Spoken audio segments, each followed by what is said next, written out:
አዳም ሕግን ሽሮ አታድርግ የተባለውን ከውኖ ከገነት በወጣና ከአምላኩ ጋር ለመታረቅም ንስሐ በገባ ጊዜ መድኃኔዓለም ከልጅ ልጁ ተወልዶ እንደሚያድነው የገባለትን ቃል የፈጸመው በመስቀል ላይ ሕይወቱን በመሰዋት እንደሆነ መጽሐፍ ቅዱስ ያስረዳል።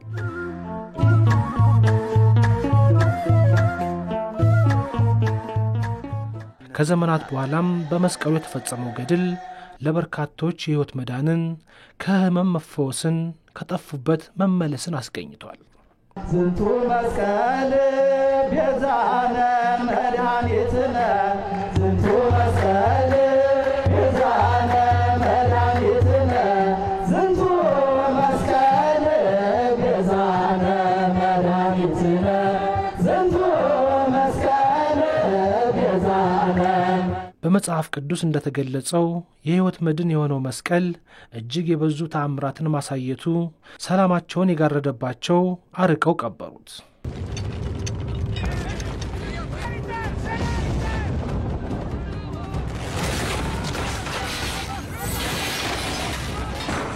ክርስቶስ ያ ቃል የገባው ቃል ሲደርስ ከልጅ ልጅ ተወልጄ 5500 ዘመን ሲፈጸም በመስቀል ተሰቅዬ አድንሃለሁ የሚለው ተስፋ ደረሰ።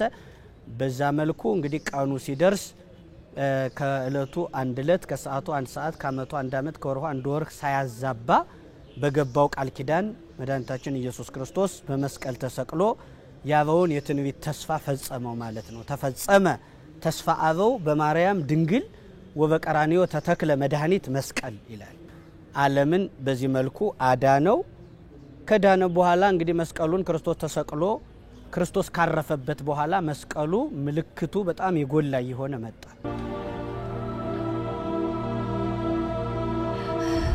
አጋንንትን የሚያስደነግጥ ህሙማንን የሚፈውስ ምልክት የሚያሳይ ሲሆን አይሁድ ለምቀኝነት ያርፉምና ይሄ ታምራት እንዳይገለጥ የክርስቶስ አምላክነትም እንዳይጎላ መስቀሉ መቅበር አለብን በሚል ተስፋ ያንን ታምረኛ ዓለም የዳነበትን መስቀል እውነትን ወስደው ቀበሩት ማለት ነው አይሁድ። አስወሙ ለእለቆሙ ላእልየ በእንተ ዝንቱ ዕፀ መስቀል ዘተሰቅለ ዲቤሁ ቃልአ በእንተ ዝንቱ ዕፀ መስቀል ዘተሰቅለ ዲቤሁ ቃልአ።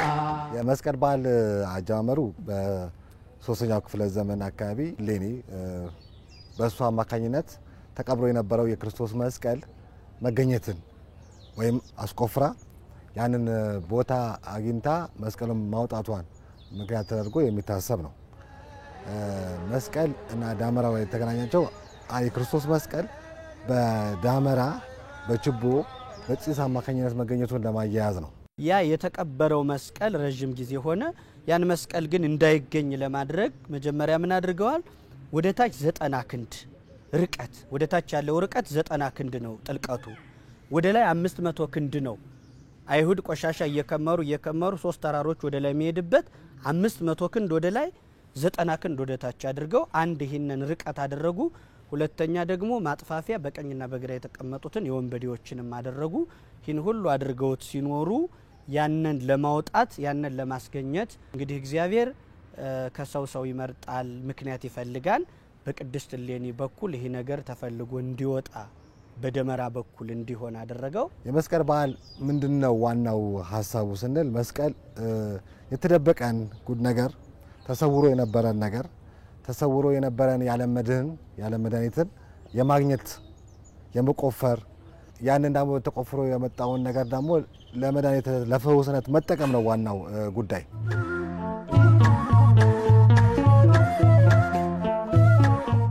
የመስቀልን የማዳን ምስጢር ያዩ በታሪክም የሰሙ ይህንን የከበረ መድህን ፍለጋ ወጥተዋል ወርደዋል።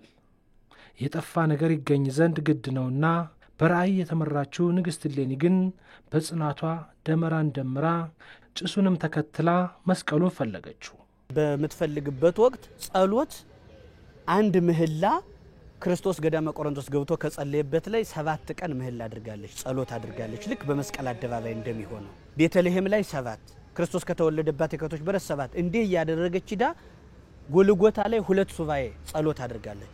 በጸሎትና በሱባኤ የተገኘ ነውና ልክ እሌኒ ይነን ሁሉ ጸሎት አድርጋ ታሪክ ነጋሪዎችን ሰብስባ እንዳደረገችው ታሪክ ጠንቅቀው ለህዝቡ መንገር የሚችሉ ሊቃውንትን መርጣ እንደ እሌኒ በጸሎት እንደተገኘ መስቀሉን ያ ታሪክ እንዳይዛባ በመህላ በጸሎት በሥርዓተ ቅዳሴ አድርጋ በዓሉን በተለየ መንገድ ቤተክርስቲያን ያ እንዳይዛባ መስቀሉን ኃይላችን ነው እያለች በአደባባይ ምስክርነት እየሰጠች ታከብረዋለች ማለት ነው። መስቀል ቤዛነ መድኃኒትነ ዝንቱ መስቀል ቤዛነ መድኃኒትነ ዝንቱ መስቀል ቤዛነ መድኃኒትነ ዝንቱ መስቀል ቤዛነ መድኃኒትነ። የመስቀል ደመራ የነበረ የጥል ግድግዳ የፈረሰበት ብቻ ሳይሆን እርቅን የመፍጠርና ሰላምንም የማጽናት ምሳሌነትም አለው። ይህ ምሳሌነቱ ዛሬ ድረስም ቀጥሎ የተራራቁ ልቦች የብርሃኑን በዓል ያከብሩት ዘንድ ከዚህ ቀደም ቂም የያዙ ሰዎችም ወደ ደመራው ቦታ ሳይመጡ እርቅ እንዲፈጽሙ ይደረጋል።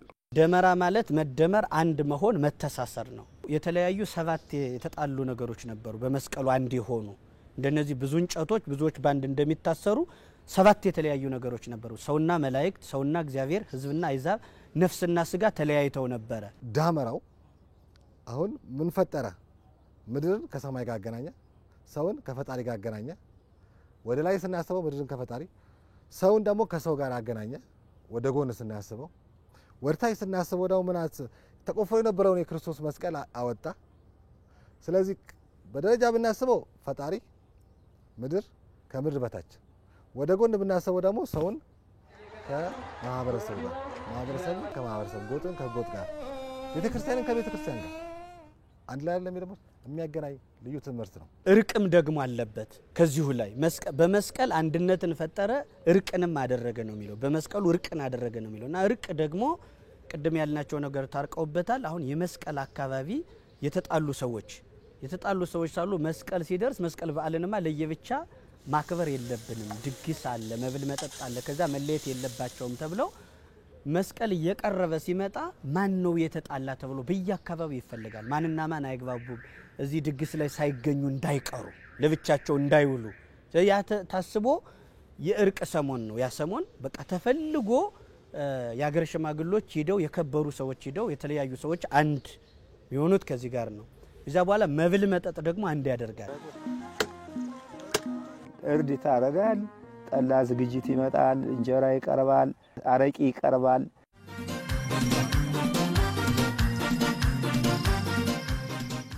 ለምሳሌ ኢትዮጵያ ውስጥ ያለው የመስቀል በዓል ሌላ አካባቢ የለም። ለምሳሌ የመስቀል በዓልን ያመጣነው ወሳቢው ከቤዛንታይኖች ነው።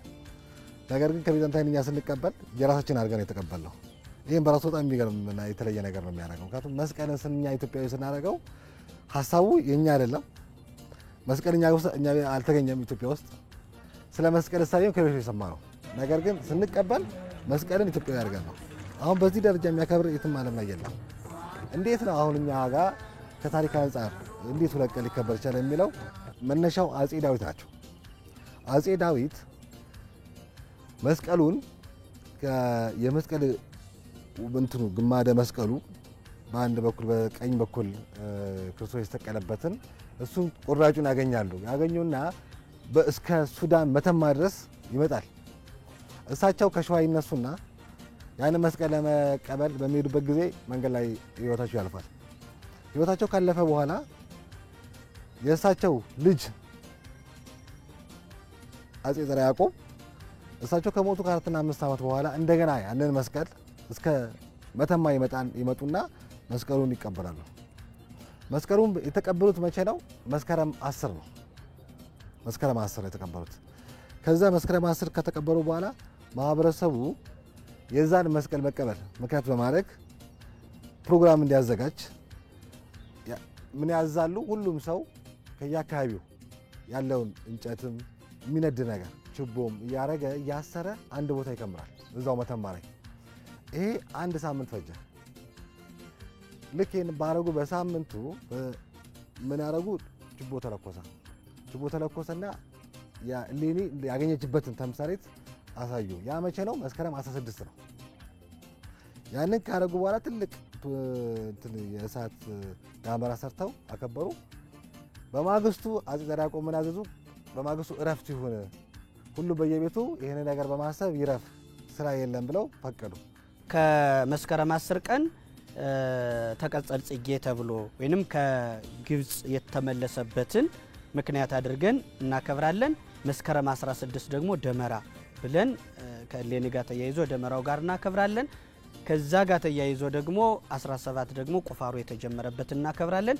በ21 ደግሞ እንሄድና በአፄ ዘርዓ ያዕቆብ ምክንያት የተመሳቀለው ቦታ ላይ ግሸን ደብረ ከርቤ ያረፈበትን 4 ጊዜ ባንድ ወር የምናከብርበት አጋጣሚ አለ ማለት ነው። መስቀል በእሳቤ ደረጃ እውነት የተነሳበት ነው። ጨቋኞች የተሸነፉበት ነው። ትንሽ የተባሉ እኩል የሆኑበት ከፍ ያሉበት ነው። ይሄ በመሆኑ በእኛ በፎክሎር ጥናት ኮሚኒታስ ይሉታል ባለሙያዎቹ። ምን መሰለ? በአንድ ስርዓት ከበራ ላይ ሁሉም ማህበረሰብ እኩል የሚሆንበት ሁኔታ የሚፈጠር ነው። ይህንን ቃል የሚጠቀሙበት ይሄ በኢትዮጵያ ውስጥ ከሚከበሩ በዓላቶች ውስጥ ይሄ ኮሚኒታስ የሚለው ኮንሴፕት ያለው በመስቀል ላይ ነው። ምክንያቱም ሁሉም ሰው ነፃ ነው።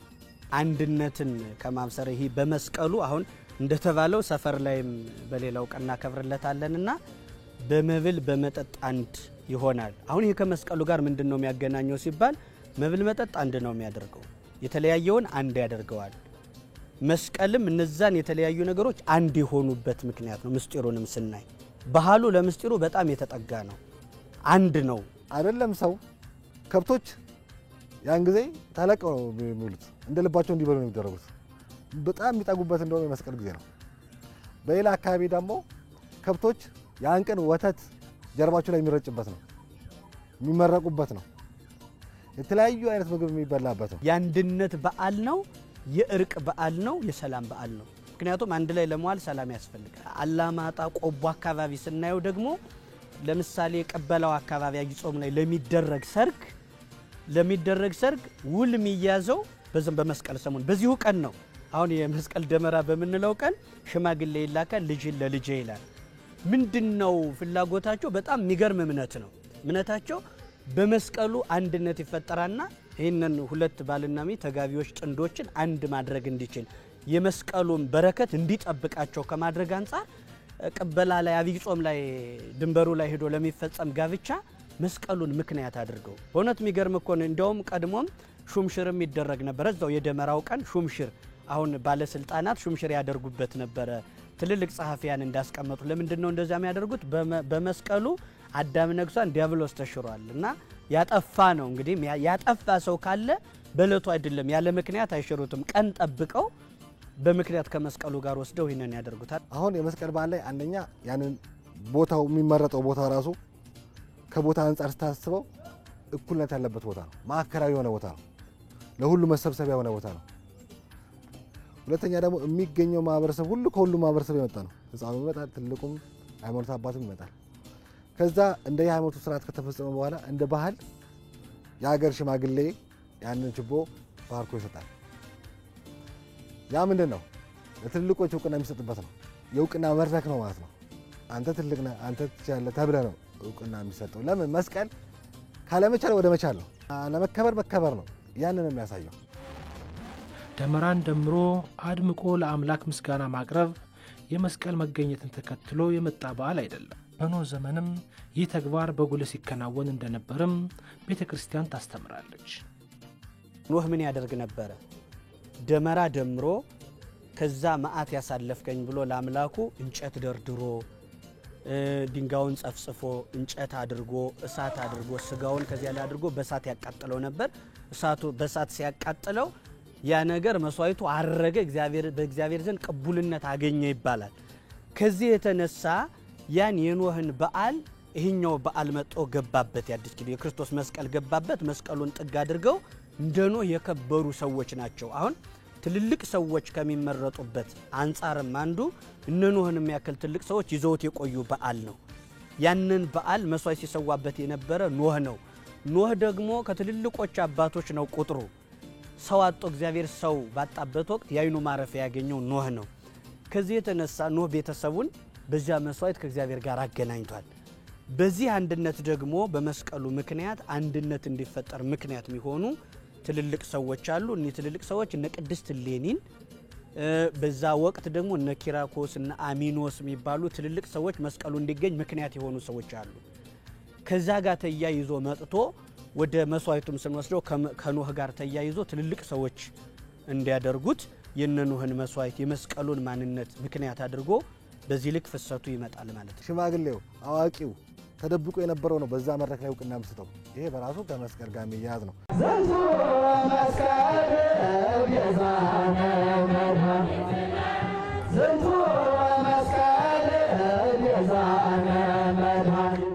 በኢትዮጵያና በኢትዮጵያውያን የሚደምቀው የመስቀል በዓል የወቅት መቀያየሪያ ሰዓት ላይ የሚከበር በመሆኑም ከደመራው ብርሃን ጋር የተስፋ ብርሃንም የሚታይበት፣ አዲስ ነገር የሚናፈቅበት፣ እድገትም የሚተለምበትም ያደርገዋል። ከወቅት አንጻር ይሄ መስቀል በዓል ምንድነው የሚባለው? በተለምዶ መስቀል የክረምት አልቆ ቀጣይ ያለው ጸደይ የሚመጣበት ወቅት ነው። ጨለማው ድህነቱ ክረምት ድህነት ጊዜ ነው፣ የጨለማ ጊዜ ነው። ወደ ብርሃን መተላለፊያ ነው። ጨለማን በፀሐይ ድል የሚነሳበት ነው ወቅት ነው ብሎ ያስባሉ። ይሄ በአንደኛው ነው። ሁለተኛው ደግሞ ይሄ ወቅት የእርሻ የአዲስ ምርት መጀመሪያ ነው። በአማርኛ እንደ ሽግግር ወቅት ነው የምንለው፣ ወይም በእንግሊዝኛ ይገልጽ ይችላል ሊሚናሪቲ ፔሪድ ይባላል። ምን ማለት ነው? ይሄ ከአንድ ወደ አንድ መሸጋገሪያ ነው። አንደኛው ሙሉ ለሙሉ አላለቀም፣ አዲሱም ሙሉ ለሙሉ አልጀመረም። ክረምት አላለቀም፣ አሁን መስቀልም ላይ ክረምት አያልቅም። ጸደዩም አልጀመረም፣ ዝናቡ አልቆመም፣ ፀሐይም ሙሉ ለሙሉ አልወጣም። ምን አይነት ጊዜ ወቅት ነው? ጎርፍም አለ፣ ፀሐዩም አለ። ይሄ ወቅት በእኛ ሊሚናሪቲ ይባላል፣ የሽግግር ወቅት ነው። ያ ማለት አንዱ ሙሉ ለሙሉ አልጀመረም፣ አንዱም አላለቀም። የጭንቀትም ወቅት ነው። ምክንያቱም ለምሳሌ ክረምቱ በዛው ይቀጥልስ ያስጨንቃል፣ ብዙ ላይ ያበላሻል።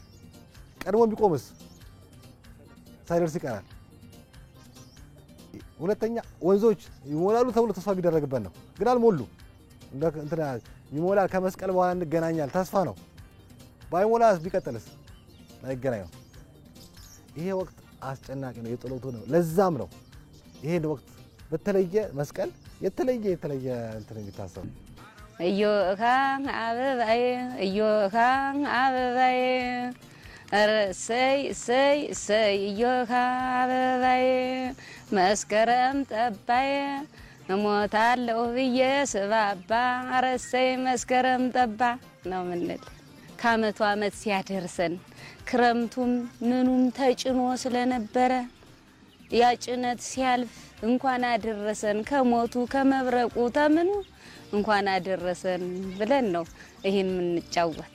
በዚያ ድቅድቅ ጨለማ በዚያ ክረምት እንዲያብሎ ሞትን እየፈራ ይከርምና መስቀል ሲጠባ መስከረም ሲጠባ ፀሐይ ይወጣል፣ ጨለማው ይገለጣልና ያ መግለጽ ነው፣ ያን መግለጽ ነው። ሞታለሁ ብዬ ስባባ እሰይ መስቀል ጠባ፣ በቃ መስቀል ጠባልን ከእንግዲህ ሞት የለም ነው። መስቀል ከጠባ ሞት የለም ነው። በቃ ራቡም አልፏል፣ ክረምቱም ዝናቡም ብርዱም አልፏል። በቃ መስቀል ከመጣ ግን ሁሉም ነገር ግልጽ ይሆናል ማለት ነው። ለሁሉም በግልጽ የሚታይበት ቦታ ነው። ማንም በደረጃ የሚቀመጥበት አለ፣ የእኩል ቦታ ነው የሚመረጠው። ከዛ ደግሞ መሀል ይሄንን የሚያገናኝ አንድ መሀል ምሰሶ ይቆማል። ያ ምሰሶ ምን አለው? ምልክት አለው። የምን ምልክት? የመስቀል ምን ማለት ነው? ማዕከልነት ነው፣ ኃይል ነው ወይም ፓወር ነው። ይሄንን ደግሞ የኃይልን የሚከብ ደግሞ ችቦ አለ። ችቦ እያንዳንዱ ሰው ይዞ ይወጣል። እያንዳንዱ ይዞ ሲመጣ ውክልናው ምንድነው? አስተዋጽኦ ነው። የእያንዳንዱ አስተዋጽኦን የሚያሳይ ነው። የእያንዳንዱ ክፍፍሎች ድርሻ የሚያሳይ ነው። ማንም ሰው ሀብታም ነው ብሎ ዛሬ ስፖንሰር አድርጌያለሁ ሙሉ ደመራ ላይ ይችላል የሚለው የለም። የማን ነው? የህዝብ ነው። ህዝባዊነትን ነው የሚያሳይ። ላይ የሚቆምበት ምሰሶ አለው። እሱ እንግዲህ ከመስቀሉ ጋር የምናያይዘው ምስጢር ነው የሚሆነው። የዚህ ሁሉ መሰባሰብ አንድነት በክርስቶስ አንድ መሆንን በእግዚአብሔር አንድ መሆናችን ምናይበት ነው። አንድ ብትሆኑ ባንድነት የሚገኘውን በረከት አንድ ካልሆንን ግን የሚጠፋውን ሰላም ባንድነት መጥፋት ባለመታሰር ባንድ ባለመሆናችን የሚጠፋውን ነገር ለመንገር ነው የተለያየውን ነገር አንድ የሚያደርጉት ከሌሎች በዓላት ቅዱስ ዮሐንስን አክብረናል ነፍስን ማይከል ያደረገ አይደለም ይሄ ግን ነፍስን ማይከል ያደረገ ድነት የተፈጸመበት ነው ኃይልን የሚከብደሞ ችቦ አለ ችቦ እያንዳንዱ ሰው ይዞ ወጣው እያንዳንዱ ይዞ ሲመጣ ውክልናው ምንድነው አስተዋጽኦ ነው እያንዳንዱ አስተዋጽኦ ነው የሚያሳይ ነው እያንዳንዱ ክፍፍሎች ድርሻ የሚያሳይ ነው ሁሉም ደግሞ ያመጣዋል ሲያመጣው ምን አድርጎ ነው በልጥ አስሮ ነው በስርዓት ይዞ ነው ልጥ ምንድነው የሚያመለክተን የተበታተኑን የሚሰበስብበት ህግ ነው ማዕቀፍ ነው በዛ በህግ የተያዘ ስርዓት ያለው ይመጣል ማን ይዞ ራሱን ወክሎ ከማን ጋር ከሌሎች ጋር ስለዚህ ምን ያደርጋሉ ችቦዎች እርስ በርስ ይሰበሰባሉ ብዙ ችቦዎች ምን ይፈጥራሉ አንድ ትልቅ ችቦ ምን ደመራ ይፈጥራሉ በማን ስር ኃይል ባለው መስቀል ስር ይሄ ምን ውክልና ነው የተለያዩ ግለሰቦች የሚፈጥሩት ህብረትን ነው የሚያሳየው ያ ህብረት አንድነት ማዕከላዊነት የሚፈጠርበት ነው ያ ደግሞ ምን ትልቅ ደመራ ይፈጥራል አሁን በትልቅ ደመራ ስርዓት ባለው መንገድ በትልቅ ህግ ወይ ማዕቀፍ ዓለማዊ ሊሆን ይችላል ሃይማኖታዊ ማዕቀፍ ተሰባስቦ የሚቀመጥ ነው እያንዳንዱ ችቦ ይለኮሳል ተለኮሰ ማለት ምን ማለት ነው ያ ኃይል በዛ ማዕከላዊ ውስጥ እያንዳንዱ ሰው ተያያዘ ማለት ነው በዛ ህግ ተያያዘ ማለት ነው ብርሃን በጋራ ብርሃን ሰጠ ዳመራ አንድ ችቦ ብቻ አይደለም ሁሉም ችቦ ነው የሚነዳው ያ እሳት ያ ዳመራ የአንድ ችቦ አስተዋጽኦ አይደለም የማን ነው የሁሉም አስተዋጽኦ ነው ይሄ ትልቅ ህብረትን የሚያሳይ ነው ትልቅ አገራዊ ትምህርት የሚያሳይ ነው ከዛ ይለኮሳል ሲለኮስ እሳት ይፈጥራል እሳት በተለያዩ ሃይማኖቶች በተለያዩ ባህሎች በኢትዮጵያ ብቻም ሳይሆን በዓለም አቀፍ ደረጃ እሳት የመንጻት ምልክት ነው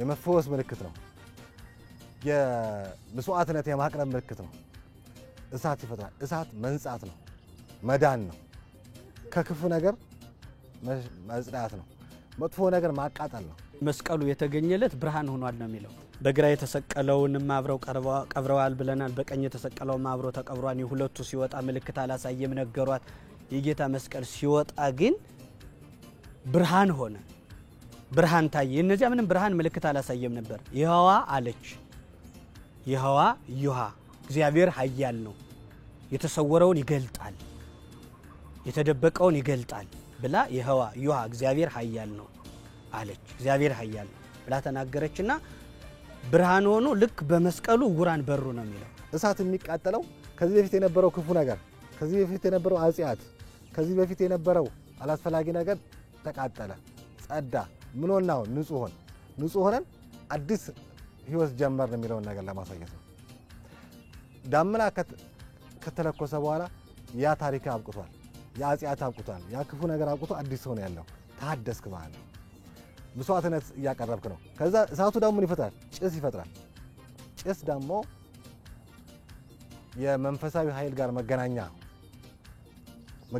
ነው ጭሱ ወደ ላይ ነው የሚሄደው ወደ ፈጣሪ ነው የሚሄደው በሰማይና በምድር መካከል ግንኙነት የሚፈጠር ነው የመስቀል ደመራ ምስጥራቱ የበዛ ምሳሌነቱም የበረከተ ትልቅ በዓል በመሆኑም የመስቀሉ ደመራ ከተቃጠለ በኋላም የሁሉም መሃል ሆኖ የቆየው ምሰሶ የሚወድቅበት አቅጣጫም በጉጉት የሚጠበቅ ይሆናል መስቀል ከክፋት ወደ ጥሩነት ከጨለማ ወደ ብርሃን መተላለፊያ ተብሎ የሚታሰበው ይሄ ወቅት ሽግር ወቅት ሊሚናቲ ስለሆነች እቺ ሊሚናቲ በጣም ትፈራለች አላወቀውም ነገር ስለዚህ ነገር ለማወቅ በምን እናስባለን በደመራው አቅጣጫ ደመራው በምን አቅጣጫ ሲወርቅ ነው ጥሩ የሚሆነው በምስራቅ ለምስራቅ ጥሩ ተምሳሌት ነው ከዛ ውጪ ከወደቀ ክፉ ነገር ያመጣል ጦርነት ይኖራል ደም ይፈሳል እርቅ ረሃብ ይኖራል ተብሎ ይታሰባል በዚህ በኩል ከወደቀስ ጥሩ ነው ወቅቱ ቆንጆ ነው ተብሎ ይታሰባል አሁን ማህበረሰቡ ተስፋ ማድረግ ይፈልጋል ነገን ማንንም ማህበረሰብ ነገን ጨለማ ነው ብሎ መቀበል አይፈልግም ስለዚህ በተቻለ መጠን በጥሩ ሳይንት እንዲወድቅ ጸሎት ይደረጋል በተቻለ መጠን ካልተቻለም እሳቱን እንዲበላ ታረጋለህ ካልሆነም ገፋ ታረጋለህ ይሄ ዝም ብሎ እንጨት ነዶ የጠፋ አመድ ብቻ ምንለው አይደለም እምነት ምንለውም እኮ እምነት ስለሆነ ስለተቀደሰ ልዩ ስለሆነ እግዚአብሔር ረድኤት ስላረፈበት ነው እንጂ ሌላ የተለየ ተአምር ከሌላ የመጣ ነገር አይደለም። ከዛ ስር የተገኘው ሁሉ በረከት ነው። የመስቀሉ ውጤት ነው። ወይም የተቃጠለው ከሰር ይቀራል። እሱ ምን ይደረጋል? ይነሳና በእጅ መስቀል ምልክት ግንባራቸው ላይ ያደርጋሉ። በአንዳንድ አካባቢ ደግሞ ያንን እንትን ዘለው ይሻገራሉ። ምን ማለት ነው? መሻገር ማለፍ ነው። ከአንዱ ወደ አንዱ መሻገር ነው። ከኃጢአት ወደ መንጻት፣ ከክፋት ወደ ጥሩነት መሻገር ነው። ከዚህ ደግሞ አድርገህ የምትቀባው እንድትባረክ ነው። ከዚህ በኋላ ንጹህ ህይወት እንዲኖር የተቀደስክ እንድትሆን ነው። አካል እንዲቀደስ ነው። ማሽላውን ዱባውን እንዲጥል ዱባውን ሁሉ አጎረጎባሽ እንለዋለን። ይውሃውን ለኩሰን ማለት ነው።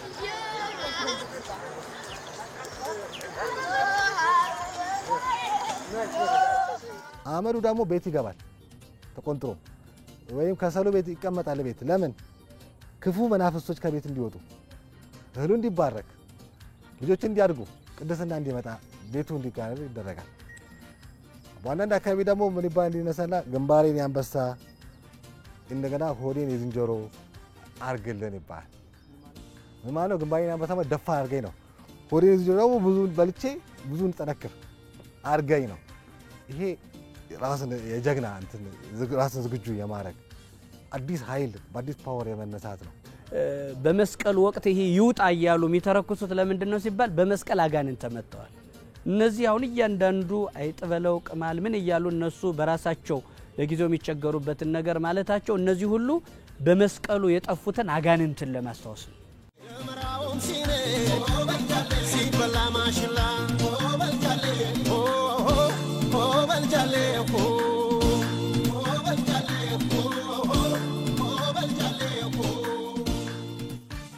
ለመስቀል ተብሎ የሚዘጋጁ ብዙ ምግቦች አሉ። አሁን በአንዳንድ አካባቢ መስቀል ከአዲስ ዓመትም ጋር ስለሚያያዝ ክትፎ፣ የስጋ ክትፎ በጣም የሚቀርብበት ነው። ቆጮ በደቡብ አካባቢ የሚቀርብበት ነው። ጎመን በአይብ የሚቀርብበት ማአት የምግብ አይነት የሚበላበት ነው። ይሄ አንድ ለየት ያደርገዋል መስቀል። ሁለተኛ መስቀል ለየት የሚያደርገው ደግሞ የተለያዩ እንትኖች የሚደርሱበት ነው። የእህል እሸቶች የሚደርሱበት ነው። አሁን በቆሎ የሚደርስበት ወቅት ነው። ድንች የሚደርስበት ወቅት ነው። እነዚህ ደግሞ በሚደርስበት አካባቢ እነዛ እዛው ዳመራ ላይ ይጠበሳሉ። ድንችም እዛው ይጠበሳል፣ በቆሎም እዛው ይጠበስና እዛው ይበላል። እና ልክ እንደዚህ የሚደርሱ እህሎች እዛው ላይ የሚቀርቡ ነገሮች እዛው ላይ ይቀርባሉ። ሌላው ማህበረሰቡ በዚህ አጋጣሚ የሚሰባሰብበት ስለሆነ እርስ በርስ የሚገናኝበት ስለሆነ ሁሉም የየራሱን ይዞ መጥቶ እዛው ዳመራው ላይ እንደ ድግስ አብሮ ማዋያ አብሮ መገናኛ ስርዓት ይፈጥርና እዛው የሚበላበት የሚጠጣበት ባህል አለ። እዮሃ አረሬ አረሬ መስቀል አስጠብ ከርሞ ዘመድ ደሞ አድርሰን በሰላም እስቲ አንተ አየዝ አንተ አየዝ ሌኒ በጸሎት ያን ያክል የተጋቸው መስቀሉን ለማግኘት ነው። የተደበቀ ነገር አለ፣ የተቀበረ ነገር አለ። የቀበሩት ቀኝናተኞች የቀበሩት አለ። በቃ በራሳችን ስንፍና ከያንዳንዳችን ስንፈልገው የተቀበረ ልክ እንደ መስቀሉ የከበረ ነገር አለ። ያንን ነገር ምንድነው ስለው ሰላም ነው። እሱነን ነገር ፈልጎ ከማግኘት አንፃር ትጋትን ከእሌኒ መማር ያስፈልጋል። መጀመሪያ ለመፈለግ ግን የጠፋውን ነገር ማወቅ ያስፈልጋል። አሁን ሰው በጣም የሚቸገረው የጠፋውን አላወቀው። እሌኒ ብተጋም ለመፈለግ ያጠነከራት ያበረታት የጠፋውን ነገር አውቀዋለች ማለት ነው። የጠፋው ነገር ሲታወቅ ለመፈለግ ለመትጋት ብዙ የተቀበሩ ነገሮች እውነትን ያክል ትልቅ ነገር ተቀብሮ እኮ አይቀርም፣ እስኪገኝ ግን ያለፋል። ያንን ዋጋ ማን ይክፈለው? እያንዳንዱ ከኔም ካንተም ጀምሮ ዋጋ መክፈል ያለበት አለ። ሰው ግን ለሆነ አካል ይሰጣል፣ ለሆነ ድርጅት ይገፋል፣ ወደ ሆነ ነገር ወይ ለቤተ ክርስቲያን ይሰጣል፣ ወይ ለመንግስት ብቻ ወይ ለቤተ ክርስቲያን ብቻ ይሰጣል። እንደዛ አይደለም። ወደ ሰው የምትገፋው ነገር አይደለም። ከኔ ነው ሰላም የደፈረሰው፣ እኔ ነኝ ጤነኛ እንቅልፍ፣ እኔ ነኝ ወጥቼ መግባት ያቃተኝ። ይሄ እንዲመጣ ከኔ ነው የሚጀምረው። ቀስ እያልን እንደዋዛ እዚህ አካባቢ እዛ አካባቢ እያልን የጀመርናቸው ቀስ አድርገን ትንንሽ የመሰሉ ገዝፈው ዛሬ እንደ ዘንዶ ሊውጡን የደረሱ ነገሮች ዛሬ ለማምጣት ጥልቀቱ ወደ ላይ 500 ወደ ታች 90 ክንድ እንዳልነው አይነት ርቀት ሄዷል። ስለዚህ ሁሉም ሰው ቆም ብሎ በመስቀሉ ኃይል መመለስ እንዲችል እንደ መስቀሉ እንደ እሌኒ ባለመትጋት በጸሎት ያ እንዲገኝ ጸሎት ያስፈልጋል ማለት ከስርዓት ውስጥ ምን እንማራለን? ከመስቀል ስርዓት ከችቦ ከዳመራው ከጥስ ምን እንማራለን? አንድ ችቦ አይበራም። አንድ እንጨት በአንድ ልጥ አይታሰርም። አንድ ችቦ ዳመራ የሚፈጥረው ህብረትን ሲፈጥር ነው። ስለዚህ በተናጠል በየግለሰብ ወይ በየጎጡ አንችልም። ሀገር የምንመሰርተው በጋራነት ነው። እርስ በርስ እንያያዝ ነው።